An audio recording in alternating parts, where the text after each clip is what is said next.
Jesus leaves breadcrumbs for us everywhere in the Bible on how to find him. And the one word that seems to come up more than any other word, it's a word that has, I think, an infinite number of meanings, interpretations, and quite frankly, like forms of resistance. And that word is faith. When the blind man cries out for Jesus' help, others are rebuking him.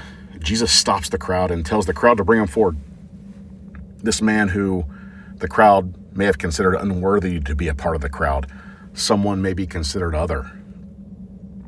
Many times the outcasts of society are the ones with the strongest and the most bold faith. I once had a conversation with a homeless woman who I could only describe as literally having memorized the entire Bible. It seemed as if she knew every chapter, every verse, every story, as if it was on the tip of her tongue. And I have to admit, when I first heard her speak, to me she sounded unwell. However, this quickly subsided when my judgment led me to double check what she was saying in real time about a prophet that I had never admittedly heard of, or I heard about but just forgot about, the prophet Elisha. She could quote to you chapter and verse what this man did and how it relates to our times today. And she had a dozen other examples like this.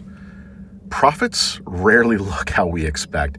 My point is, she had faith bigger than anyone I had ever seen, and she had been given sight and a brilliant mind to preach the gospel to whoever would listen.